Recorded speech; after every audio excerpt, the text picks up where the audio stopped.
Welcome back, fellow warriors, to the stage of history. My name is Cosmo Jazz, and we are here with something very different for the channel. Now, for somewhat of context, I said to myself that I would like to do more content in general. That way we can start really pushing to see if we get to, some gooder stuff. Hopefully some more subscribers, more community, more in general.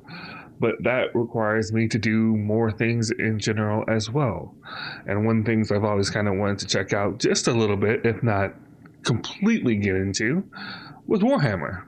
I have a friend, I have a couple of friends to be honest, that are really big into Warhammer, and they would love it if I get into it as well. And you know what? After playing Warhammer, the second game that came out not too long ago for a bit, I actually enjoyed myself. So I was recommended this video by Bricky, who has done every single Warhammer 40k faction re-explained, and he's done it in parts. And I was hoping that maybe you guys would join me on this journey and not only helping me learn what is Warhammer about, but if I have any questions about the explanations in general, maybe you can add to them for me and maybe show me what it's like to be in the community. I will say I'm going to be cutting this up in parts because this is a very long video.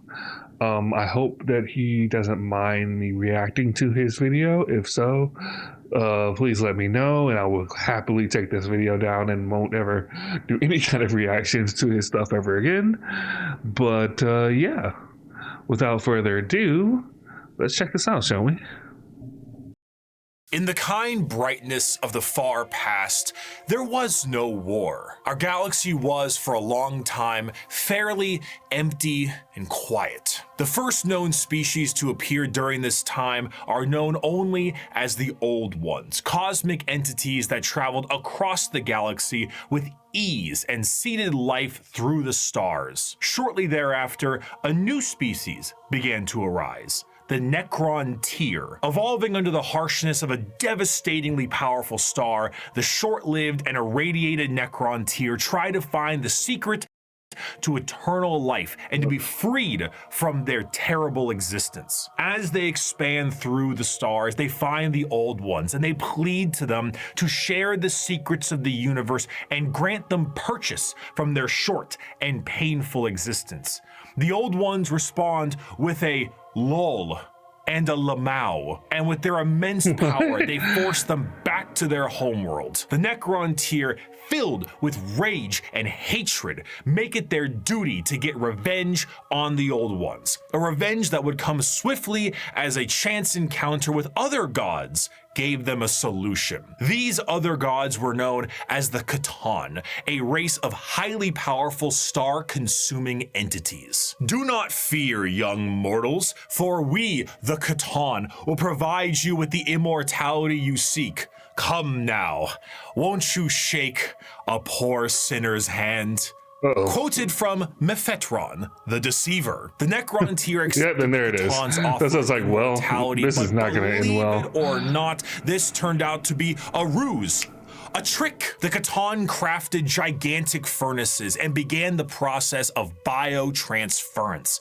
The Necron-Tyr willingly walked line by line into the furnace engines made by gods who devour stars and had their souls consumed instead. The short-lived, irradiated, and cancer-inflicted race of the Necron-Tyr ceased to be, and the immortal, soulless Necrons remained. Now backed by the immense power of the C'tan, the Necrons rally against the Old Ones, and the bitter conflict in the stars at this time is known as the War in Heaven. Despite creating various races and entities to aid them in this battle, the Old Ones are overwhelmed and eradicated down to the last, due to the sheer power of the C'tan fat off the souls of the Necron-Tyr, and with an army of unthinkable robotic slaves at their behest. However, the C'tan are greedy, spiteful gods. And when there was no foe worth killing, they turn on each other. The Necrons then put their sights towards the Catan and lay waste to them, securing their freedom. The once subservient Necrons now control their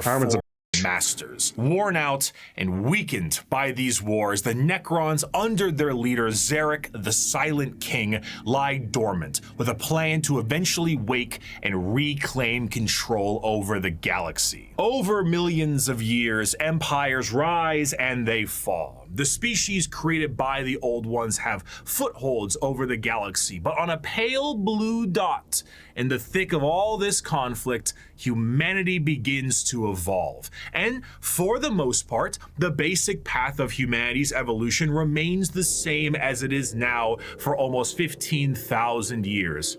Right now, in the 21st century, this is canon. You, right now, Twitch streamer reacting to this video, I hate the eyes. Existed I have trypophobia. at a point in the Warhammer universe. But with time, humanity's ambition I kind of want to go back, but I don't like the eyes. Unmatched, and the golden age of expansion begins. Humanity starts to branch out through the stars with powerful tools used for agriculture, mining, and expansion. Some branches of humanity would eventually settle far away from Earth itself, and around this time, the psychic ability of humans are greatly expanded, and what we begin to know as psychers appear. But despite all the progress, things would begin to collapse. The machines created to aid humanity would turn on them in M23, an event known as the Cybernetic Revolt, and trade would begin to collapse due to the immaterial warp, aka actual hell, beginning to cause ruptures in space and time. These warp stones would separate humanity, and this would be what is known as the Age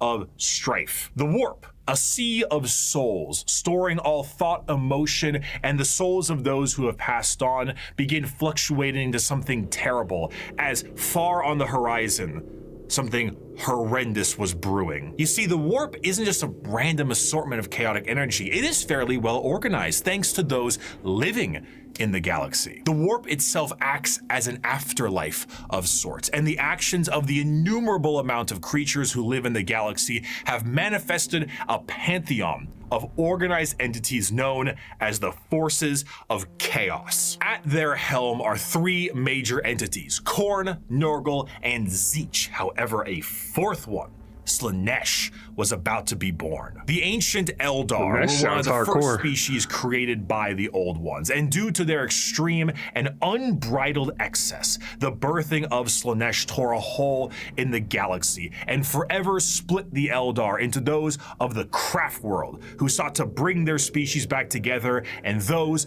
of the Drukhari, who wished to continue what caused the birth of Slaanesh in the first place. The birthing of this fourth chaos god settled the warp storms of the Immaterium and ended the Age of Strife, but humanity was still fractured. So one man revealed himself and spearheaded an immense attempt to reunite all the fractured pieces of humanity.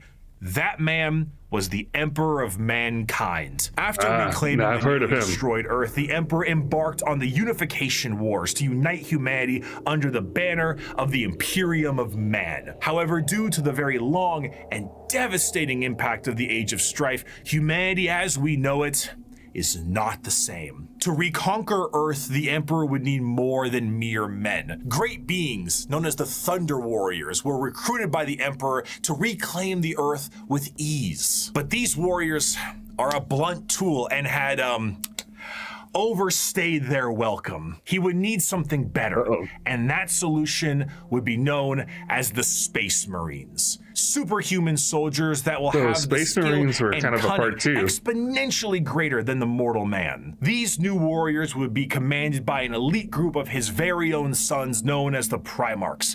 Unfortunately though, Daddy didn't charge the baby monitor, and his 20 18 suns would be stolen by What? the forces of What? chaos and scattered across the galaxy. This would begin the Great Crusade. Gonna take a guess saying that 2 of those suns got the stars in the name of humanity and reclaim the lost Primarch suns. However, he would need the fires of industry to make this happen. Looking to the distant cousins of Mars, the Emperor signed a treaty with the technologically irradiated hellscape of the Red Planet and allowed the cult of the machine god, the Mechanicum, to supply his crusade. While Space Marines were the tip of the spear, their numbers paled to the vast might of the Imperial Army and Navy. The Astra Militarum and their seemingly endless numbers make up the bulk of the fighting force for humanity, supplied by the intelligence and prowess of various agents of the Imperium, such as rogue traders and assassins. Due to the lack of connectivity between the worlds, what a society had become over thousands of years became mysterious and varied. Tools that one once used for thing harvesting from agriculture, or now whatever. being used I know as some of these machines words. of war in the form of imperial I can't remember where that's Some of these from. fractures of humanity would even be changed further and become unrecognizable to the average human, with differences in size, skin color, appendages, cat ears sometimes. Some would go so far to become their own galactic societies, like the miners of the galactic core and their immense supercomputers, forming the Leagues of Votan. After an incredible amount of effort and books, the lost sons of the Emperor would be reunited, and the Imperium of Man would be firmly established. This, however, would not last. Be it intentional So I guess there was no bad blood between the 18 sons and the 2. The true nature of the galaxy loss of the 2. and the terrors of the warp. And this oversight would result in one of the most impactful wars in humanity's history. The favorite son of the Emperor, Horus, would fall to the powers of chaos and turn on his father. This betrayal, this backstabbing, this heresy, this Horus heresy, would result in a split in the Imperium with devastating consequences. Half of the Emperor's loyal sons would fall to chaos and become the Chaos Space Marines, along with the forces of the Dark Mechanicum and the Chaos Knights. The conflict would result in the absolute obliteration of Horus and the physical death of the Emperor himself. The near-dead body of the Emperor would be placed on the golden throne to serve as a beacon of humanity. I don't know why I thought I heard he's like ability to travel the stars, I don't know what I'm talking about. By his most loyal, the Adeptus Custodes. The Imperium would be vulnerable during this age of rebirth, and Terra would find itself under siege by one of the most formidable species in the galaxy, the Orcs. As time went on, I've heard about the Orcs. The Emperor's vision are kind of insane. Fade. The Emperor would become less of a head of state and more of a religious figure, and the Imperium would change to reflect this. The leadership on a planet would be at the behest of the High Lords of Terra, and their actions would be courtesy of the incomparable power and authority of the Inquisition. The zealots of the Imperium would intensify and create a brand new era known as the Age of Apostasy. And this ecclesiarchal command of the Imperium would end up with one of the strongest fighting forces of Terra, the Adeptus Sororitas. Over time, this age would come to pass, and we would approach the 40th millennium of Warhammer 40,000. Which, you guessed it, would come with its own form of problems. A primitive species once found during a recon mission would be able to evolve in relative secrecy for 6,000 years, becoming a highly advanced coalition of aliens known as the Tau Empire. And if the threats of the galaxy weren't bad enough, there are threats from outside the galaxy. As a monster has begun to wrap its tendrils around the Milky Way, the Tyranids, monsters that serve a psychic hive mind. If I remember correctly, previously unseen, they were the ones who were fighting in the newest game, direct assault I believe. With their monstrous bug-like they look like the ones. Or through the more covert gene stealer cults, the presence of yet another threat in the galaxy is proving to be overwhelming to the Imperium. In the 41st millennium, there is no peace among the stars. At any point, your life can and will be threatened by the Xenos races uncountable, or by the arch enemy of chaos within, or by the decroded terror that is the Imperium itself. It is to live in the cruelest and most bloody regime imaginable. Forget the power of technology and science, or the safety of promise and understanding. For in the grim darkness of the far future, there is only war. Every Warhammer 40k faction explained. Again, part 1. Nice.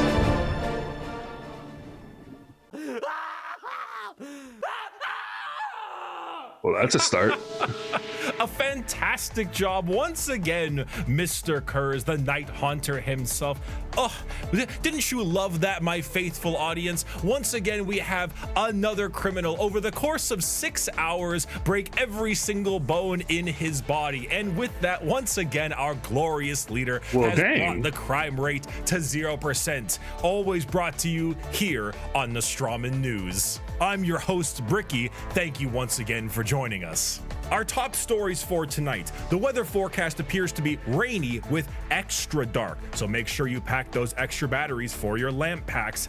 And of course, let's not forget the fantastic gang violence problem we're currently having. Oh, I'm sorry, what's that? Oh, right, it's gone. I was about to say, what gang violence? It's looking to be a chilly one tonight as well, so make sure your skin capes are nice and tight. Wait, hold on, one moment. No. Adamantium reserves have tripled? Wait, I'm sorry. Self-harm rates have gone down to 0%. That's hilarious. The Night Haunter smiled? No. This could only mean one thing. It is the Strawman News' great privilege to bring some color back in your life with the brand new 3-part Gamer Supps drop exclusively on this here news network. That's right, your esteemed host Bricky myself is dropping a 3-part. You know the funny thing about this is that I wasn't sure if this is an ad or if this was literally part of the lore. Completely brand new artwork reskin of the sweet 6-pack flavor. Because I was just thinking, it's like, selling flavors you know what? In the entirety. There's so much craziness I just heard. I believe it. All over print Gamer Supps. Get your bag, though. Get your bag. And if that isn't enough for you, if the phenomenal drink and drink holder is not enough for you, I'm not here for this. A desk mat to go along with it. That's right. We're still sorry, buddy. Enough is item you off. If Gamer Supps with a cross-sponsoring 5 years ago, I made every war on to our next scheduled program. 5 years ago, I made every Warhammer 40k faction explained. A passion project of mine for a universe that I enjoyed so much. Its main purpose was to be a drawbridge, the separation between the layman who had only ever seen the big armored blue man situated neatly next to a Wetzel's Pretzels, and then the hardcore Warhammer lore nerd. That was just too wide, and there was nothing bridging these two together. Since 2020, Warhammer has exploded in popularity thanks to COVID, quality game updates, and a few excellent video games, and a couple miniseries. The sheer volume of people who have told me they have purchased miniatures due to that video alone makes me feel as if Games Workshop owes me commission. However, that video is incomplete. I was not a casual fan, but I was also not a hardcore lore junkie. In the 5 years since that video's release, multiple channels have sprouted up, and the drawbridge between casual to the obsessed has never been wider or easier to traverse. Even I, myself, have been a part of Adeptus Ridiculous, a podcast teaching lore in a much simpler and condensed form. Needless to say, I've learned a lot. Warhammer is so much more than just Spaceman shoots big gun. It has also grown substantially from its origins, being a Warhammer fantasy spin-off just in space. Now, it is a black library filled with immensely deep characters, difficult themes, and even some tear-jerking stories. It is a backdrop for a million stories over a million worlds, and I did not see its true depth in 2020. But now, I'd like to share what I've learned. We just had a brief summary of the world and each faction that takes place during it. And we did that because to truly understand each faction, we must understand what makes them the way they are. And to do so, we need to begin in chronological order, discussing their origins, their culture, their powers, and of course, what makes them oh so grimdark. So let's begin with the group that started it all and sing praise to the Infinite Empire. As mentioned before, the Necron tier were the original form of the Necrons, an alien race far away from us that lived short, painful lives due to the irradiation of their star. Normally, this would manifest as like a sort of cancer, a space cancer of sorts. The Necrons are very much inspired by the ancient Egyptian aesthetic, but unlike the windswept dunes commonly associated with it, the irradiated hellscape the Necron tier endured was far from picturesque. This also translates into their hierarchy. They are a race of nobles and peasants. Most of the peasants would often live for their very short amount of time, only a couple of decades, while the nobles tended to have better care and would live a little bit longer, but still far less than the average lifespan of a human, even today in the 21st century. The leader of the Necrons was Zarek, the Silent King. He was the one who took the deal with the Catan and the Deceiver. Of course, he wasn't aware of the fact that they were known as the Deceiver at the time, but the whole species was blinded by hate after being debased by the Old Ones on their quest to cure their illness. The sheer pain that underwent the Necron race can't be understated, as their fear was manic. The Catan are, of course, gods that eat stars, and when the leader of your species tells you to march into the gigantic green furnaces to ascend to immortality, you march. The scenes from these are long lines of both the peasantry and nobles clutching their loved ones in a frantic act to save their own lives. Many of them already inflicted in the late stages of the space cancer, some of them crawling into the biotransference furnaces, trying to outrace death itself, without realizing death was the one who made these to begin with. What came out the other side was a soulless husk. And I say that literally. A soul is not an abstract concept like it is in our world, an immaterial version of oneself discussed and debated in religion and philosophy. No, in Warhammer, a soul is a real, tangible item of oneself. And the Catan basically were just like to every single person who went in their furnaces. If you were a peasant, you came out a Necron warrior, and you as an individual have ceased to be. You have no mind, you have no soul, and your body, as you know it, is made of an extremely advanced mass of re-knitting living metal known as necrodermis. You cannot think for yourself, for you do not have a brain to think. Like he said earlier. All you do now is await protocols from your overlords, which are it's almost like a robot who came out of the furnaces with their minds but without intact, the Skynet, their souls, mind you, but their minds are very much intact. These nobles now have command protocols, and they are able to command all of their peasantry and do with them whatever they wish. Zarek, the Silent King, is the most advanced of all the Necrons, a perfect metallic version of himself with incredible power and intelligence. His strength allowed him to lead the undead and the unthinking armies of the Necrons to battle against the Catan when they were at their weakest due to their incessant infighting, and then win back their freedom. But gods cannot die. So in reality, what occurred is the Catan were shattered into thousands of pieces, and each shard of their god was trapped in a stasis vault and mind controlled to do the bidding of the Necrons they once enslaved. The biggest challenge they face now are actually the upstarts of the galaxy. The Eldar and the Orcs were quite prominent, and as you can imagine, a galactic war really takes its toll on the joints, or I guess the servos. It was in their best interest to wait out the galactic rise of the other races and come back at a more opportune time. So they went into stasis via these massive tomb complexes hidden beneath various worlds, biding their time until it was once again their opportunity to rule the galaxy. Zarek, the Silent King, as penance for his failure to his people, exiled himself into the darkness between stars for the next 60 million years with his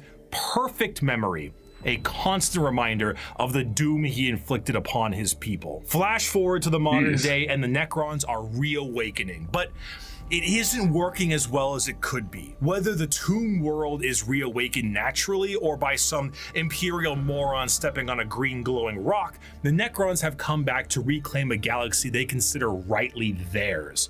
But 60 million years of hypersleep have taken their toll. Many Necron dynasties awake with systems unrestored and huge swaths of their population's minds completely lost. Necron nobles wake with various mental faculties compromised, sometimes exhibiting traits similar to excessive paranoia, schizophrenia, or even dementia. One notable Necron, Nemesaur Zandrek, believes that he is still back on his home planet fighting off separatists and interlopers. See, Oberyn, the separatists come, attempting to outflank me as they did at the 4th Battle of Vindach. How they calculate that daubing themselves green and roaring like savages will produce a different outcome, I cannot fathom. But it is of no account. Ready, my legions. Another glorious victory shall soon be ours. Other individuals, such as the esteemed Imhotep the Stormlord, seek to usurp the newly returned Silent King for rightful ruler over the Necron race, believing his time has come to an end,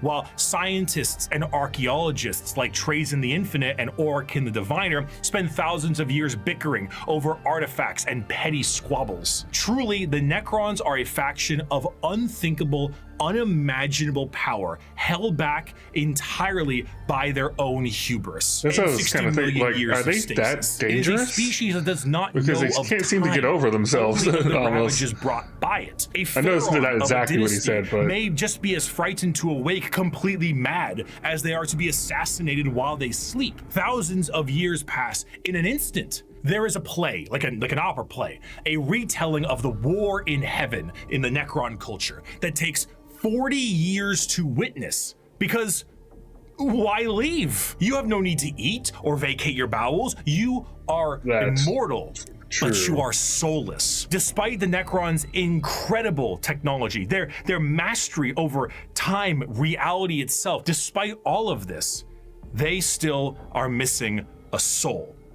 And therein lies the biggest struggle. Most Necrons look to conquest the galaxy, kill the interlopers like the humans, Eldar, and orcs that scrape at a fraction of their power. But the end goal for many, including Zarek himself, is to return the souls to their bodies, to undo the horrible fate he cast upon them. This is not the interest of all. Many simply wish to rule their dynasty with an iron fist and kill all they consider unworthy. But to many others, it is to undo the decision that doomed them all. Before they can do that, there is a pest that needs exterminating. That is the fundamental understanding of the Necrons. They are so hyper advanced that their science borders on magic. They play with the fundamental aspects of reality and time. Their mastery of the physical galaxy is the strongest in the universe. Their weapons reduce people to the barest molecules, and they have devices capable of causing stars to supernova. So I was wrong, and they are insanely powerful and insanely dangerous. The living metal reknits itself, and the reanimation protocols allow it to come back alive once again. They're masters of teleportation, and often killing a Necron fully will just have its consciousness translocated back to their tomb world to await reassembly. Normally they utilize large phalanxes of warriors and honorary combats, but some of them have fallen to various mind viruses. The destroyer cults are hell-bent on killing anything and everyone that lives with an overwhelming force. And then there's the flayed ones, Necrons cursed with I have no mouth and I must scream, a panic attack virus, as the last laugh of Landogo, the Flayer Catan. Slowly losing their minds, they strip apart their foes and adorn their bodies with the skin of their enemies, trying to better return to their old feelings of flesh and blood. The Necrons are a degraded version of their mighty empire, and still one of the biggest threats in the galaxy. The only thing keeping them at bay currently is their awakening sickness and their infighting with no care to the timeline. But they are coming, and slowly they plan to rid this galaxy of the vermin that inhabit it. My people shackled the stars. I guess the best way to take them down the species you would be sprang to from had barely get the left shards and bring back the old. Well, probably not. Our wars burned reality. Actually, let me not even finish that. Of our kings is without limit. The ground you tread on is not yours. It is ours. The war in heaven was a catastrophic time for the galaxy, and as stated in the above quote, burned reality. Of course, souls exist in Warhammer, and in the case of the Necrontyr, they were consumed by the star gods. This begs the question, however, if you were to pass on, expire, as one might put it, where would your soul go? The answer to this is the warp. In Warhammer, a soul is real. I kind of thought that, but the afterlife, the Empyrean, the Sea of Souls, the Immaterium, all of these names refer to the dimension parallel to our own known as the warp. Now, the warp is not like our reality. It does not follow the classic normalcy of time and space. It is defined as the Sea of Souls, and it acts like this in a more literal way than you can realize. To imagine the warp is to imagine the sea itself. Hell is real, and you can surf on it. It has a current and can become more dangerous depending on where you go and how bad the weather is. As the Immaterium is a reflection of our reality and of our souls, all thoughts, all emotions, all feeling that goes with a soul is passed on into the warp. If an entire planet decides it's going to engage in a blood-fueled rampage of murder and gore, then the warp around that planet will be affected in a similar manner. It's not something that you can see. It is a parallel, not perpendicular dimension. But it is changing. To expose oneself to the warp for any period of time invites certain death outside of the most iron-willed of individuals. So I guess I didn't understand at the time it's a parallel. Much like the open seas, things dwell in the warp. Whether these beings were always there and were just emboldened by the carnage of the galaxy, we can only speculate at. At a time, you could say it was more calm. But a certain faction's galactic war in heaven didn't do it any favors. Now the warp is turbulent, and its realms belong to a pantheon of gods known simply as we know the forces of chaos some of the are beings that serve directly under their patron into. deity. There are 4 current gods of chaos at the moment: Khorne, Tzeentch, Nurgle, and Slaanesh. Each of them represent various facets of and emotions of sentient species and play a great game against one another for total control over their realms. Interestingly enough, while their disciples have physical forms we can understand, the Chaos Gods do not have a physical visual that you can perceive in reality. So while there are tons of fantastic fan art, we do not know what they truly look like, though they are conveniently color-coded. Khorne is the god of blood and murder, carnage and slaughter. He is the one who is most powered by the wholesale killing of any living thing, for Khorne cares not from where the blood flows. With a sacred number of 8, Ares, he is the lord of all things involving maybe. killing and blood and gore. The champions are extremely strong as well, with monumental muscles and extremely large weapons. A true analog to Khorne would be his greater demon, the Bloodthirster, an enormous muscle-bound flying devil with an axe so large it splits tanks in a single swing. They move into battle with armor of brass adorned by the skulls of their foes and pools of freshly spilt blood. This may appear to be quite frightening, of course, demonic, one might say, but in the world of chaos, all emotions feed one of these gods in one way or another. If you were to define Khorne with single words, you would use blood, carnage, murder, skulls, but you'd be missing out on important ones like strength, honor, prowess, courage, and skill. Khorne is not just about the wholesale slaughter of people. He is about the honor and power of martial combat. The true strength there is in besting someone in physical strength and skill. Of course, a murderer would be someone who would feed Khorne, but a soldier could feed Khorne. A martial artist or professional fighter could feed Khorne. A warrior, good or bad, feeds Khorne. A diplomat does not. A premier soldier does. A GoFundMe does not. This is what leads many mortals down the path of Khorne. for he will bless those that bring him enough skulls. And in a world, Kind of wonder if there's like maybe coliseums dedicated to many Khorne. ways to reap a high battle in the tally arena for him. Prepare the dread claws and unchain the mad ones. The honor and Glorious glory battle awaits us today, for the world below has refused to surrender. Let us descend upon them with fury and rage, giving no quarter and sparing only those warriors who fight well enough to earn a place amongst us. As to the rest, their lives and possessions are ours, but their skulls are for Khorne. Normally, if I ever want to explain Khorne, I just kind of show them this clip. I'd never stab you in the back, Shepard. Warriors like you and me, straight to the face. Moving on, Tzeentch is the nice. second. Also, I love the Mass god of Effect, so trickery thank you for using and Mass mischief, Effect. The changer That puts so of much ways, into the great perspective. conspirator and the architect of fate. With a sacred number of 9, Tzeentch is truly the god of change in all of its forms. But there is an obvious undercurrent of mischief and cunning. Tzeentch is such a liar that his pants have gone thermonuclear. This man. His favorite pastime is asking questions that have no answers while simultaneously making up answers on the spot to a question he didn't ask. Have you ever had a dream that you This guy's already confusing me. You want him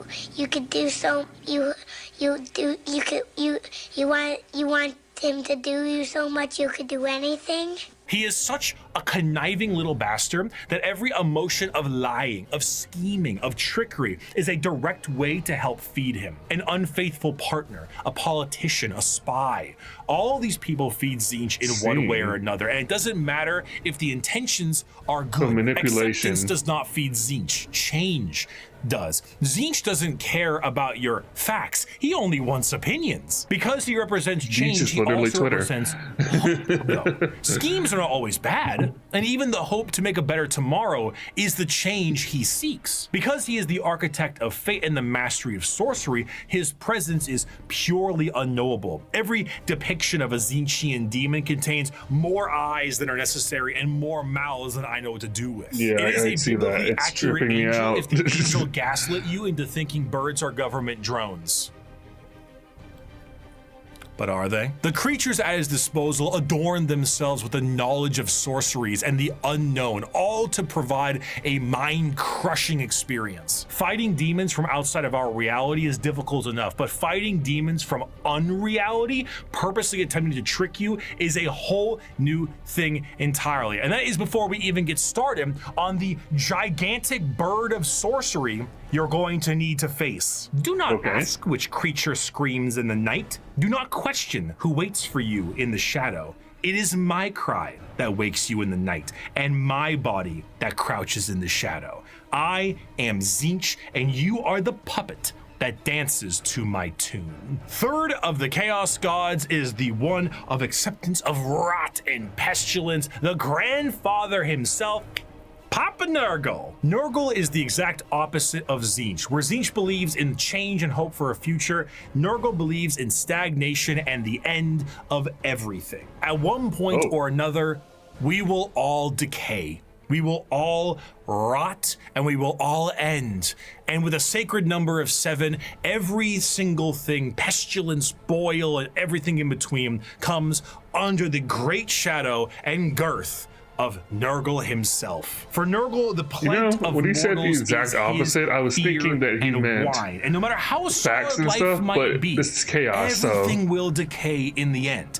In the should've known creation better. of life, there must be an end to that life. And nobody has more creations to end lives than Grandfather Nurgle himself. Every boil, every blemish, Is that a every giant pus-filled bell? wound and disease, every rot and every plague is kept and concocted by Nurgle. This, humorously, keeps Nurgle as a jovial god. He is full of life and laughter, and by creating as many diseases as he possibly can, he shares that joy with mortals. I mean, his envoy is the great unclean one. And look at how happy he is.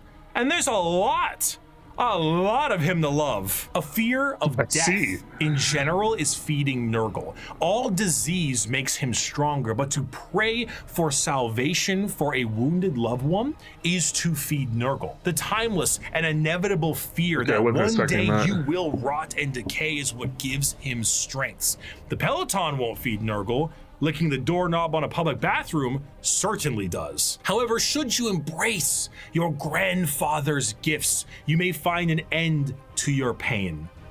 Maybe. All mortal followers of the Chaos Gods found themselves there in one way or another, either through the direct worship or the slow corrupting Nurgle, of their to me, souls. seems But those that take Nurgle's gifts and embrace the decay the one of that their I don't bodies understand may the end up most, being maybe? chosen among his few as a faithful The servant. other ones I was kind of In put doing as in so, you will be free which is of funny, the putting pain chaos into a caused by box. Nurgle's ailments, and you may even find yourself just as jovial and happy as he is.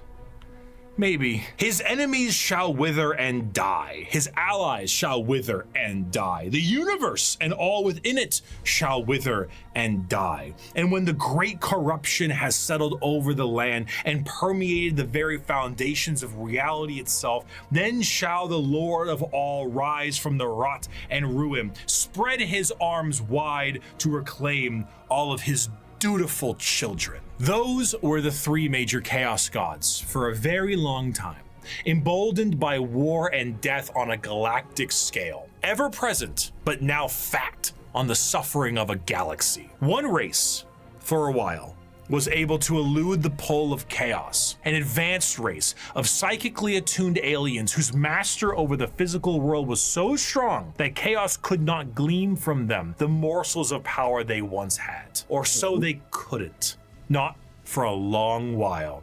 60 million years ago, in an attempt to combat the Necrons in Catan, the Old Ones made a new species. One with innate power in the warp and the ability to harness it with a mastery that was unseen by so many others. A mastery so powerful, the Necrons retreated to sleep in order to wait it out.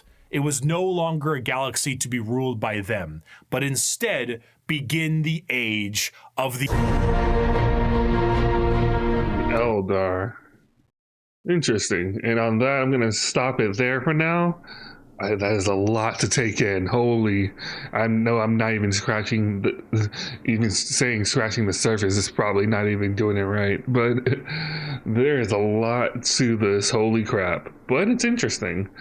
I will say so far the most interesting thing to me was the whole chaos thing in itself, and the Canton and stuff. Very much interested to see what the Eldar is going to bring in the next one. Hopefully you guys join me in that. Like I said, if there's anything that I need to know in between such things, feel free to just spam it in the comments, because I do want to get to know some stuff about this. Like I said, I'm probably not going to get everything, so please bear with me on that. But if you guys will allow me to help, hopefully enjoy this along with you, I would much. Wow, why can't I talk right now? I would much appreciate it. Thank you guys for watching. If you like what you saw, please hit the like button, subscribe, and share. And also, definitely, I mean, he has 1 million subscribers, but still support the original video as well from Bricky. This was very well made, and maybe I'll check the old one out too, just to kind of see the comparison between the two. But no, take care, stay safe, and let's enjoy some Warhammer together. Laters. 諸々の我がこと